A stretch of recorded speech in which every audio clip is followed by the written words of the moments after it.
Hi, I'm Jon Scholes, President and CEO of the Downtown Seattle Association. I want to welcome you to today's Citymaker conversation presented by Alaska Airlines. I'm here today with Murphy McCullough, Executive Vice President of Skanska Development, to talk about the incredible project 2&U here at 2nd and University that they have underway, which will soon open.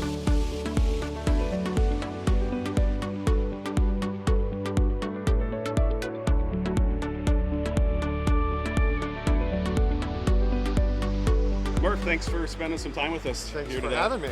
So before we get to this project behind us, 2nd and University, well underway, I want to talk a bit about how you got into the development and construction business, because we've come full circle, as I understand, given your history over here at Harbor Steps and a project that got you into construction and development. Yeah, actually this is my fourth project in a row. I started my career actually working on Harbor Steps a block away. And so I worked on Harbor Steps Phase 1, Phase 2, and the staircase itself, which is actually a building underneath. And so I really saw how a development can completely transform a neighborhood. Because at that time, in the early 90s, it was like 92, 93, when the first phase of Harbor Steps was built, it completely transformed First Avenue. And so for me, I was on the construction side. That was something that I was just like, oh my God, I need to switch careers.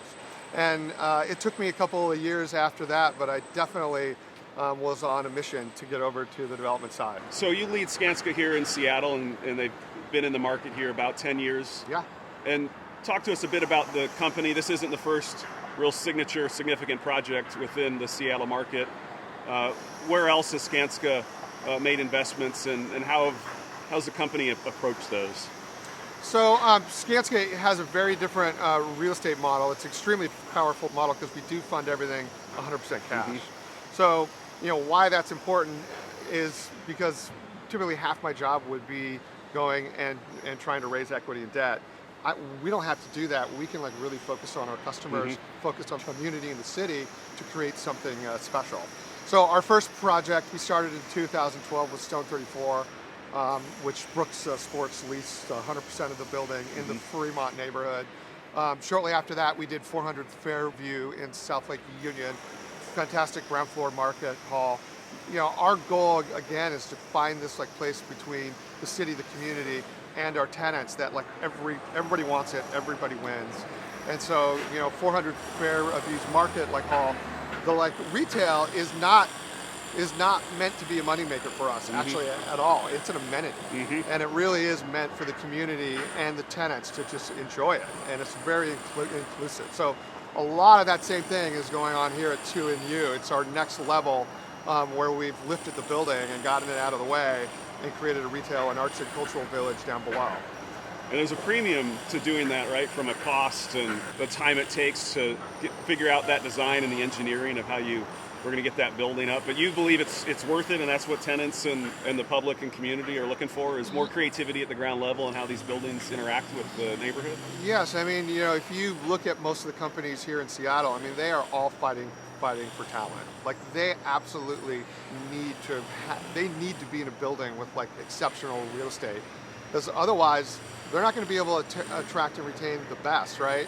Those same things is what the community wants and what the city wants. So how can we find that place where we could design something and work with everyone involved during the design process and the entitlement process with the city to create something really, really special. And you mentioned you've lifted the building 85 feet in the air. It's not your traditional office lobby and at the ground floor. What are you hoping to accomplish in the public space and in the retail spaces that surround it? So our vision was to really lift the building up and get the building out of the way as much as we can. So many times we see office buildings land on the ground. They don't feel as inviting. We did go through an alley vacation here, so we needed to provide public benefit, which we absolutely embraced and insisted that benefit go back on site.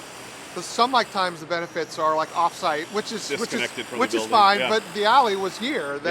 And so for us, how could we create something back on this site that this local community here could enjoy? And so we came up with this idea to lift the building and create a retail and arts and cultural village down below. So again, our mission is the small local retail, but it really is, there's 5 separate ways to get in and through it. It's an absolutely inclusive environment. How can we get folks in and It's a in and publicly through? accessible space. It's an amenity for your tenants, but It's an amenity for yeah. the neighborhood and our tenants. We also did include a arts and cultural space that is more for performance art and dance and those other kinds of things, music that will be really beneficial to the neighborhood and to the community. So many artists don't have a place to go. They're being priced out of the city. So this is a rent-free space for like artists, and we're curating it. So over time, we'll have different folks coming in and through. And our intent is also to have the community be able to be involved with it as well. It's not just folks go in there by themselves. It's a community and tenant asset and amenity. So. Well, as a resident of downtown, I'm looking forward to this space being open. There's not a lot of publicly accessible spaces that are covered. That on those wet days that you still want to be outside where it's not too cold, you can have a cup of coffee, play a game, listen to music, and we'll be able to do that there. And we've partnered with Shimpipe, who is our art space collaborator. We're calling it the studio.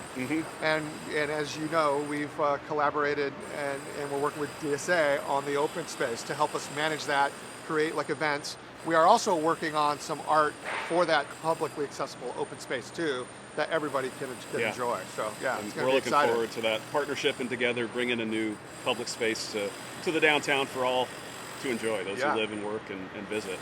Well, thanks for spending some time with us, Murph, and talking about your history here in the city and the developments you've been a part of, and then thank you. The exciting project here at 2&U that'll be open later this year, and it'd be great to see this building full of those tenants and the public spaces full of folks enjoying a great amenity that you and Skanska brought to the downtown. Thank you very much. Thanks for taking the time, and thank you for joining us for today's City Maker conversation.